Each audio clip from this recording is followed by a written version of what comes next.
Haryana news देख रहे हैं आप और मैं हूं आपके साथ चविष्का थ्री। कल से हरियाणा विधानसभा का मॉनसून सत्र शुरू हो रहा है। आपको बता दें, सत्ता पक्ष और विपक्ष आमने सामने नजर आएंगे। प्लानिंग को लेकर कांग्रेस बीजेपी की अहम बैठक, शाम को बीएसी की बैठक में तारीख पर मुहर लगेगी। तो आपको बता दें कि कल से हरियाणा विधानसभा का मॉनसून सत्र शुरू होगा। इस बार का सत्र काफी अहम रहने वाला है क्योंकि विपक्ष के पास तमाम मुद्दे हैं और इसके अलावा हरियाणा में जिस तरीके से चाहे वो पटवारी हो, सफाई कर्मचारी हो, बिजली कर्मचारियों की भी आपने हड़ताल देखी, तमाम वर्ग हड़ताल करते हुए भी हरियाणा प्रदेश में नजर आया। अब तमाम मुद्दे विपक्ष के पास है। विपक्ष की इस बार किस तरीके की रणनीति रहने वाली है, कौन कौन से मुद्दे रहने वाले हैं, इसके अलावा अगर हम बात करें, सत्ता पक्ष को घेरने की कोशिश विपक्ष जरूर करेगा। ऐसे में तमाम जो चाहे विपक्ष का जिक्र कर लें, चाहे वो सत्ता पक्ष का जिक्र कर लें, अपनी अपनी रणनीति बनाते हुए नजर आएंगे। तो कल से हरियाणा विधानसभा का मॉनसून सत्र शुरू हो रहा है। सत्ता पक्ष और विपक्ष आमने सामने नजर आएंगे। प्लानिंग को लेकर भी देखिए, कांग्रेस बीजेपी की अहम बैठक, शाम को बीएसी की भी बैठक में तारीख पर मुहर लगेगी।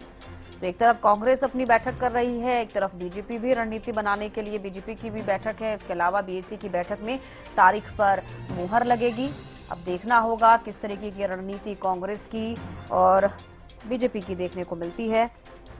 और इस बार का जो मॉनसून सत्र है, क्या वो एक बार फिर से तमाम सत्र जिस तरीके से होते हैं हंगामे के भेंट चढ़ता हुआ नजर आएगा, या फिर जनता के मुद्दों को उठाया जाएगा। तो देखिए, आज बीएसी की बैठक भी होनी है। इसके अलावा कांग्रेस भी बैठक कर रही है, बीजेपी भी बैठक कर रही है, क्योंकि रणनीति बनाना बेहद जरूरी है तमाम पार्टी के लिए, चाहे वो बीजेपी हो चाहे वो कांग्रेस हो। इसी मुद्दे पर ज्यादा बातचीत के साथ रामराजी शर्मा, बीजेपी प्रवक्ता, हमारे साथ जुड़ गए हैं। सर, बहुत स्वागत है आपका हरियाणा न्यूज पर। जी नमस्कार, राम राम। नमस्कार सर। सर, बीएसी की बैठक आज होनी है, इसके अलावा कांग्रेस भी अपनी बैठक कर रही है, बीजेपी की भी बैठक है। कल से मॉनसून सत्र शुरू हो रहा है। कितनी तैयार बीजेपी नजर आ रही है, क्योंकि इस बार विपक्ष सत्ता पक्ष को घेरने की पूरी कोशिश कर रहा है? देखो, अच्छी बात है, हर दल अपनी अपनी रणनीति बना रहा है और लोकतंत्र में विपक्ष का मजबूत होना जरूरी है। तो मेरा विपक्ष वाले भाइयों से विनम्र आग्रह है, मॉनसून सत्र शुरू होने जा रहा है, उसमें वहां पे उपस्थित रहें और सदन का जो समय है उसका सदुपयोग करें, उसका दुरुपयोग ना करें। कोई इस तरह का वो काम ना करें क्योंकि जिससे सदन की मर्यादा भंग हो, सदन का समय व्यस्त हो।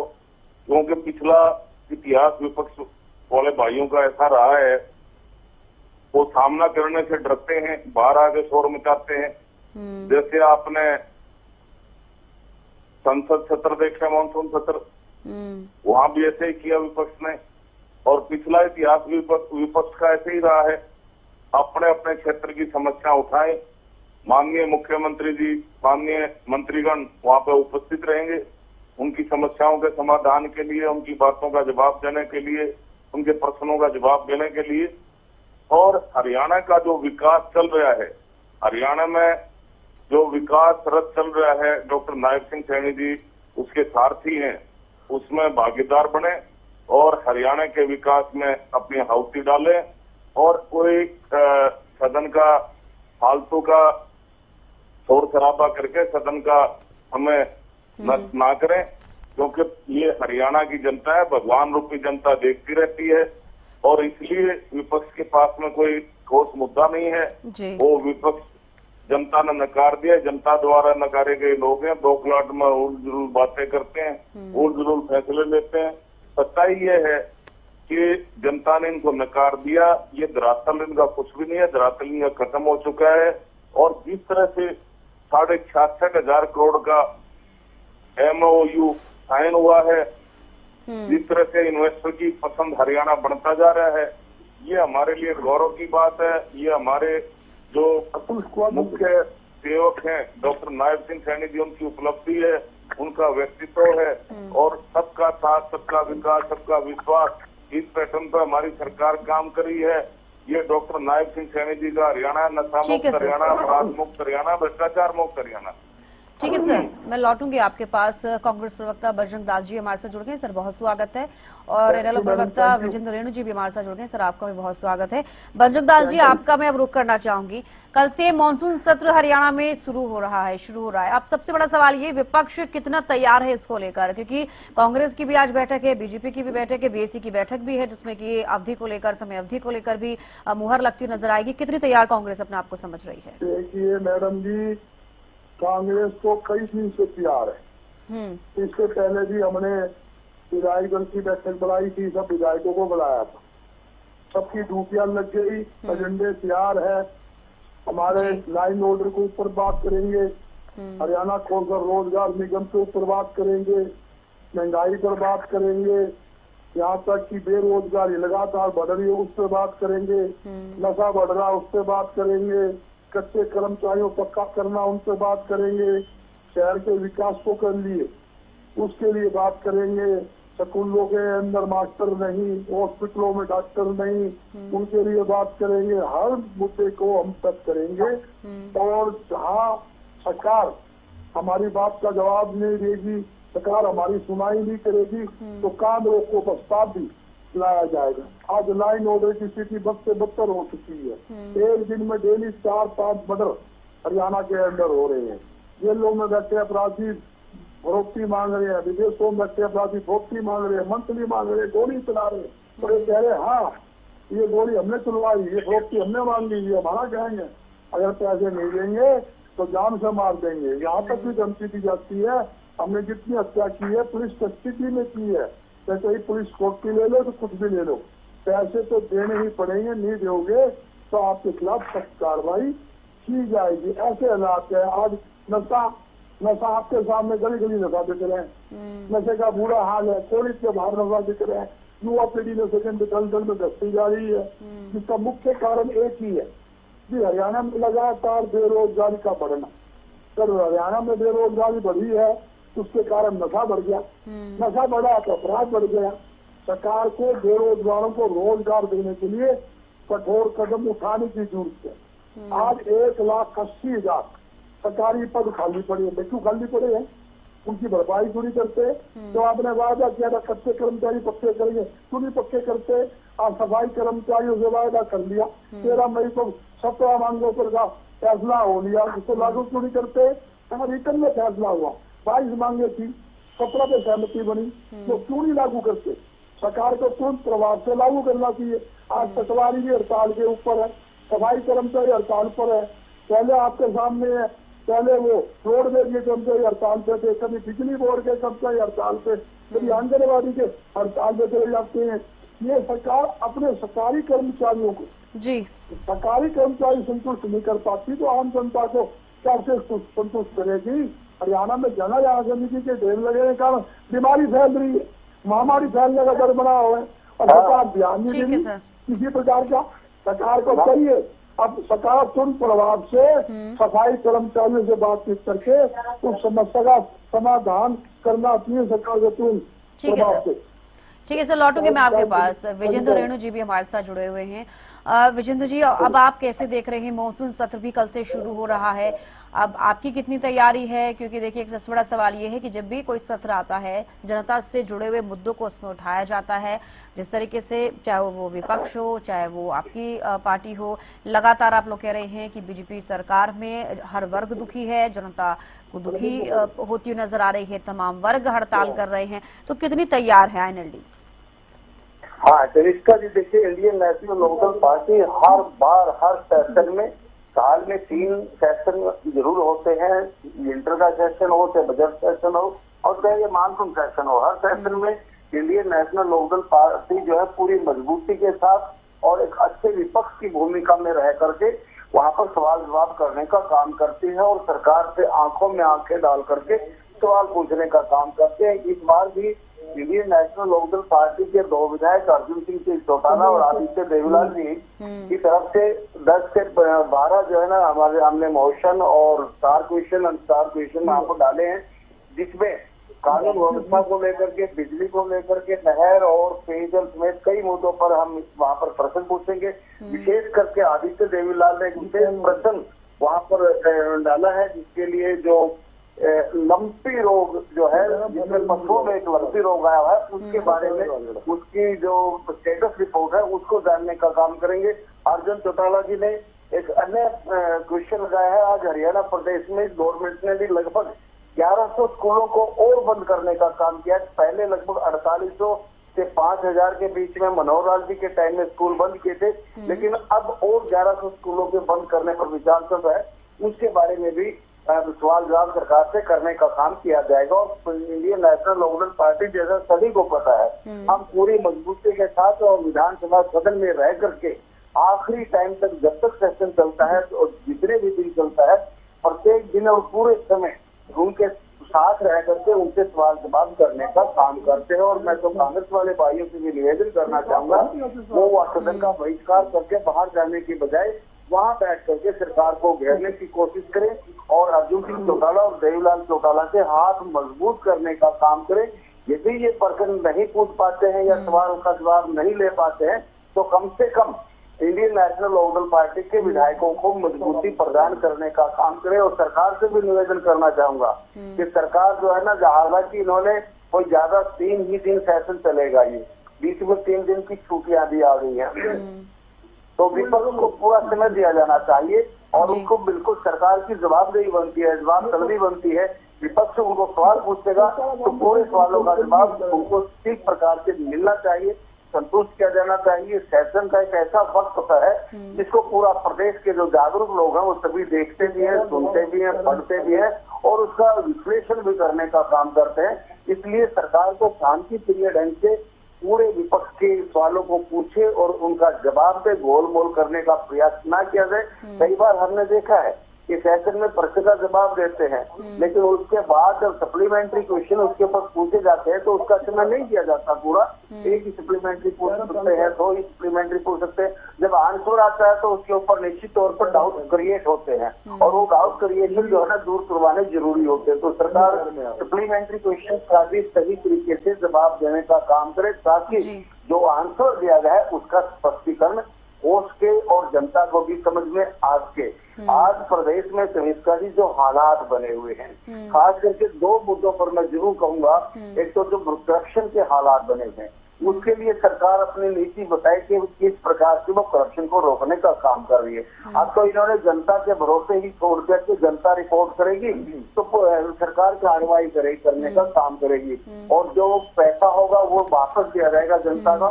इस लालच के माध्यम से ये चाहते हैं कि जनता ही रिपोर्ट करे, तब हम जो ना उसको पकड़े, जबकि सरकार का दायित्व बनता है कि सरकार अपने तंत्र के माध्यम से स्वयं भ्रष्टाचारियों को पकड़ने का काम करे। अभी एसीबी ने एक लिस्ट बनाई थी, 140 अधिकारियों की लिस्ट ऐसी बनाई गई थी जो बिना करप्शन के किसी भी कार्य को अंजाम नहीं देते हैं, तो उनके ऊपर क्या कार्रवाई की गई और इससे पहले भी एक लिस्ट आई थी, उन पर क्या कार्रवाई की गई। ये तो एक बार भ्रष्टाचारी को पकड़ लेते हैं, पब्लिक में डाल देते हैं कि हमने इतने आदमियों को पकड़ लिया, 6 महीने बाद फिर उसी पोस्ट के ऊपर खड़ा कर देते हैं। और यहाँ तक भी देखा है कि बड़ी पोस्ट पर उनका प्रमोशन करके भी या किसी अच्छे प्लेस पर वो रिपोर्ट करने का काम करते हैं। तो इस तरीके से भ्रष्टाचार नहीं रुक सकता, सरकार को ठोस कदम उठाएंगे तभी ये करप्शन के ऊपर कंट्रोल कर सकते हैं। ये मूल नीति को बदलना पड़ेगा और एक सख्त एक्शन लेना पड़ेगा ताकि इसके ऊपर रोक लगाई जा सके। आज जो मुख्यमंत्री का फ्लाइंग स्क्वाड है उसकी डेली हम अखबारों में पढ़ते हैं कि आज वहाँ पकड़े गए, आज वहाँ पकड़े गए, आज पटवारी रिश्वत लेते हुए पकड़े गए, आज कानूनी को रिश्वत लेते हुए पकड़े गए, बिजली डिपार्टमेंट वाले पकड़े गए, पुलिस वाले पकड़े गए, लेकिन उसके ऊपर एक्शन ना होने के कारण ये लगातार बढ़ता ही जा रहा है। कम होना चाहिए लेकिन कम नहीं हो रहा है। ठीक है सर, मैं लौटूंगी आपके पास। रामराजू जी, देखिए कई सारे मुद्दे हैं विपक्ष के पास इस बार सत्ता पक्ष के सामने उठाने के लिए। करप्शन का मुद्दा अभी देखिए जनरल फरोख्ता हमारे साथ जुड़े विजेंद्र जी, उन्होंने गिनवाया कि करप्शन लगातार बढ़ रहा है, लोग अगर शिकायत करते हैं तो कार्रवाई इसके ऊपर हो रही है, आप खुद कुछ नहीं कर रहे हैं, एक बड़ा सवाल। दूसरी बात यह है कि गोलमोल क्वेश्चंस के आंसर को घुमाना अब हमेशा से ही हर सत्र में देख रही है विपक्ष, इसको लेकर आप क्या कहना चाहेंगे? क्या वाकई जो बीजेपी है यानी कि जो हरियाणा सरकार है वो क्या विपक्ष के जो क्वेश्चंस होते हैं उनसे भागने की कोशिश करती है? क्या लगता है आपको? प्रचार जरूरी है। तो मैंने आपको बताया जी, मैंने आपको करप्शन के बारे में ही बताया। मैंने इन भाइयों को बोलने से पहले ही बताया, डॉक्टर नायक सिंह सैनी जी का हरियाणा है, नशा मुक्त हरियाणा, भ्रष्टाचार मुक्त हरियाणा, अपराध और मुक्त मान नहीं हरियाणा। रहे ना सर इसको। और मैं आंकड़े दे रहा हूँ ना आपको, मैं जी। आपको आंकड़े दे रहा हूँ, ये आज हरियाणा है। की पढ़ लेंगे। हरियाणा की जनता का हरियाणा है। बीजेपी साहब की स्टेटमेंट भी आई है, आज आपका अखबार भी, आज का अखबार भी पढ़ लो आप। 1 जनवरी से 24 अगस्त 2026 तक STF हरियाणा में 51 मोस्ट वांटेड अपराधी, 270 गैंग सदस्यों तथा 187 अन्य जघन्य अपराधों में शामिल कुल अपराधी हैं जो 512 पकड़े हैं। ये आज के सभी अखबारों में माननीय DGP साहब की स्टेटमेंट है। और मैं आपको बताऊं, संगठित अपराध और गैंगस्टर नेटवर्क पर लगातार कार्रवाई, additional DGP law and order Sanjay Kumar ji की स्टेटमेंट है ये। 2024 से अब तक STF द्वारा कुल 1972 अपराधियों को गिरफ्तार किया गया है। इसमें से 369 मोस्ट वांटेड इनामी अपराधी हैं, 1063 गैंग सदस्य हैं, 540 जघन्य अपराधों में शामिल आरोपी हैं। अकेले गैंग के सदस्यों के विरुद्ध कार्रवाई 2024 में 323, 25 में 470 और 26 में अब तक 270 गैंग सदस्य गिरफ्तार किए जा चुके हैं। विदेशों में नेटवर्क तोड़ दिया है। STF के महानिरीक्षक ये सतीश बालंदी की स्टेटमेंट है। 2025-26 में अब तक 21 गैंगस्टरों को विदेश से लिया गया है, जिसमें 14 गैंगस्टर है वर्ष 2026 में वापस लाए गए थे। इसके अतिरिक्त 12 गैंगस्टरों को विदेश से लाया गया है। और मैं आपको बताना चाहूंगा, इनके जो इनको फंडिंग करने वाले थे वो नेटवर्क भी तोड़ दिया है और अपराध के आंकड़ों में कमी आई है। मैं आपको बताना चाहूंगा, आप डिटेल में आज इस पे डिबेट रख लो, मैं एक एक बात का जवाब दूंगा, एक एक बात का। और ये भाई उसमें डिबेट में रहे, लॉ एंड ऑर्डर पर आप डिबेट रखो और मैं समझता हूँ बहुत अच्छा रहेगा। ये हमारे प्रदेश की देवतुल्य जनता जनार्दन को भी मालूम होगा। और जिस तरह से ये धमकियां देते हैं, हर आदमी कोई रिलायंस बिस्नोई का वो क्या नाम है उसका बिस्नोई गैंग का सदस्य बताता है, कोई गोदारा गैंग का सदस्य बताता है, कोई से गैंग का सदस्य बताता है। और जो पुलिस पकड़ती है तो वो पता चलता है वो तो लोकल है वहीं का, उसमें कोई जानता भी नहीं। हर एक आदमी अपना नाम अखबारों में छपवाने के लिए पता नहीं कौन कौन सी गैंग का सदस्य बता देता है। बढ़िया है हमारा लॉ एंड ऑर्डर, बढ़िया हमारा लॉ एंड ऑर्डर बढ़िया। जब भी तो ठीक है रामराजू जी, मैंने आपको बताया 66,000 करोड़ के कल MOU साइन हुए हैं। माननीय मुख्यमंत्री जी बम्बे गए थे इसी संदर्भ में, और भी इन्वेस्टर आ रहे हैं। आज इन्वेस्टर की पहले पसंद हरियाणा बढ़ता जा रहा है। ठीक है रामराजू जी, इंडस्ट्री लगाने के लिए लॉ एंड ऑर्डर वहाँ का होना जरूरी है। हमारा लॉ एंड ऑर्डर बढ़िया है, जब भी तो इन्वेस्टर आ रहा है। इनके टाइम में आप इनसे पूछना, दोनों प्रवक्ताओं से, एक से तो पूछना हीरो होंडा 15-16 दिन बंद क्यों रही थी। ये इन लोग के प्रवक्ता भाई साहब से ठीक है, सुन रहे हैं कांग्रेस प्रवक्ता भी। आपने जो सवाल पूछा है जवाब ले लेते हैं। बजरंगदास जी जवाब दे दीजिए आप। रामराजू जी जो आपसे पूछ रहे हैं लॉ एंड ऑर्डर को लेकर, उन्होंने कहा कि अपराध कम हरियाणा में होता हुआ नजर आ रहा है, रोकथाम लगातार उस पर है। आप क्या कहना चाहेंगे? रामराजू जी आप सुन लीजिए, अभी बजरंगदास जी को जो भी आपने सवाल पूछे हैं उसका जवाब दे रहे हैं वो। ठीक है, कहिए बजरंगदास जी। लॉ एंड ऑर्डर की स्थिति बदतर हो चुकी है और हरियाणा क्राइम के अंदर अव्वल स्थान पर, नशे में नंबर 1 पे, बेरोजगारी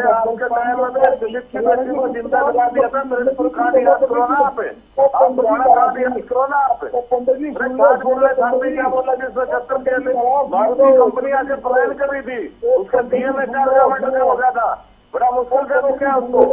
मैडम चुप कराओ पंडित जी को।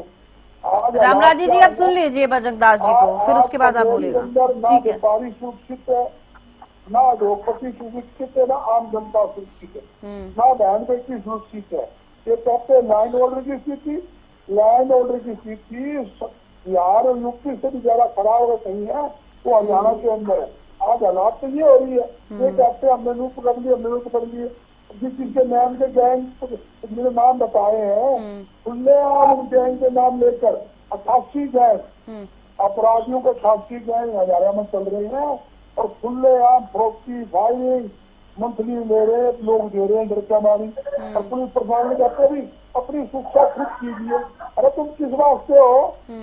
सोनिया बटरे कांड हुआ बिहार के अंदर, आज एक महीना की हुए। अरे इनकाउंटर भी हुए हैं, इनकाउंटर हुए हैं। हाँ बजरंग दास जी, देखिए एनकाउंटर भी तो हरियाणा में हो रहे हैं, आप देख रहे हैं उनको कि एनकाउंटर लगातार किए जा रहे हैं, उसको लेकर क्या कहेंगे फिर आप? पंडित जी जांच रखो। ऐसे है हिसार, खाली हिसार जिले में यानी कि अगस्त महीने 25 दिन के अंदर 10 मर्डर हो चुके हैं और फायरिंग तो गिनती नहीं, 50 फायरिंग हो रही होगी। ये तो हालात कल भी हिसार के भारतनगर में फायरिंग हुई, 5 करोड़ की फरोख्ती मांगी गई। आसपास सुहास का आसपास होलसेल क्लोथ मार्केट से 5 करोड़ की फरोख्ती मांगी। वो डर के हमारी दुकान पे नहीं आया, हमने एसपी को कहकर 2 फरोख्ती दवाई 2 गन में दे रखे हैं। वो दुकान पे नहीं गया तो अपराधी का फोन गया, बोला सुनो कल कब तक घर पे रखा रहेगा? जितने हमने मर्डर किए पुलिस कस्टडी में करें, पैसे लेंगे। हाँ वो देगा नहीं जान संभालेंगे। अगले 5 दिन बाद फिर सुरेंद्र मांग रहे 2 करोड़ की फरोख्ती मांग रही, उसको भी बार धमकियां आ रही, पैसे देने पड़ेंगे। ये तो हालात है हरियाणा के अंदर। आज के तो लाइन ऑर्डर की स्थिति बहुत बड़ी है, लोग बह के सारे में जी रहे, बता रही है द्रौपदी बह के सारे में जी रहे हैं। ठीक है सर, विजेंद्र जी से भी सवाल ले लेते हैं। ठीक है, आपका स्टैंड ये है, आपका पक्ष ये है कि लॉ एंड ऑर्डर ठीक नहीं है हरियाणा में, लोग भय के साए में जी रहे हैं। बजरंग दास जी, ठीक है, समझ पा रही हूँ मैं। विजेंद्र जी, आप क्या कहना चाहेंगे? एक तरफ बीजेपी कह रही है लॉ एंड ऑर्डर जो है हरियाणा में अब वो सही स्थिति में है, एसटीएफ की तरफ से इतनी कार्रवाई की गई, एनकाउंटर इतने ज्यादा किए गए, विपक्ष लगातार कह रहा है कि लोग भय के साए में जी रहे हैं। आपका क्या स्टैंड, आप क्या कहना चाहेंगे इसको लेकर? चरित्रकारी में जींद से हूँ, जिला जींद रहेगा और जींद प्रॉपर शहर में निवास स्थान है। कल भी जींद में 3 डॉक्टरों को धमकी मिली है और ये कहा है कि कहीं इधर उधर भागने की जरूरत नहीं है, या तो 10 दिन के अंदर पेमेंट पहुंचा दो, नहीं तो मैं उसके लिए तैयार हो जाऊँ। स्टेटमेंट आया था, पकड़ लिए नहीं वो नहीं पकड़े गए, वो नहीं पकड़े गए हैं। ये पकड़ लिया जो हाथी वाला था वो पकड़ लिया, ठीक बात है, लेकिन जीत वाले नहीं पकड़े गए अभी, क्योंकि मुझे पता है डॉक्टर, आप तो जानते हो अनिल जैन के अब भी पुलिस बैठी है, सिक्योरिटी बिठा रखी है। अशोक मलिक ऑस्कर हॉस्पिटल वाला, उसके वहाँ सिक्योरिटी बैठी हुई है। और नई ताजा कल जो है ना, ये अपना रोहतक रोड पर जो है सद्भावना हॉस्पिटल, उसकी मैडम को कल धमकी आई है, अखबार में आई, 5 करोड़ रुपए उससे मांगी गई है और कोई पकड़ा नहीं गया है। इसके अलावा चविस्का जी देखिए, अली रामराज जी ने बहुत सारी बातें बताई कि भाई हमने 514, 512 ये पकड़ लिए, 219 ये पकड़ लिए, लेकिन अजय सिंघल जी हमारे जो डीजीपी सर हैं, उनका एक स्टेटमेंट आया था कि 10,500 के लगभग हमने अपराधियों को चिन्हित कर लिया है। हरियाणा प्रदेश में लगभग 60 से 70 गैंग बने हुए हैं जो काम कर रहे हैं। तो जब आप 10,500 खुद बोलते हैं डीजीपी सर कि इतने लोगों को चिन्हित किया है जो दंगाई हैं और इस तरह के अपराध में शामिल हैं, आपने मुश्किल से 3,000 की भी गिनती नहीं करवाई यहाँ से भाई रामराज जी। वो तो डीजीपी महोदय तो 11,000 10,000 बता रहे हैं। इसके अलावा 60 से 70 गैंग जो है हरियाणा प्रदेश में खड़े हो चुके हैं। गैंग युग आ गया। देखिए आज हरियाणा प्रदेश में अब सरकार माने या न माने, सरकार का पद तो रखेंगे रामराज जी, डिफेंड करेंगे उसको, बट आज क्राइम, करप्शन और स्ट्राइक एक नया युग शुरू हो गया है, आंदोलन युग शुरू हो गया है। जी बिल्कुल, देखिए सर, अब तो देखना होगा, कल से मानसून सत्र शुरू हो रहा है और सत्ता पक्ष और विपक्ष किस तरीके से आमने सामने नजर आएंगे, कौन कौन से मुद्दे सदन में गूंजते हुए नजर आएंगे। बेहद शुक्रिया आप सभी का जुड़ने के लिए और इस मुद्दे पर बातचीत करने के लिए। और यहाँ पर रुक रहे छोटे से ब्रेक के लिए, जल्द लौटेंगे, आप बने रहिए।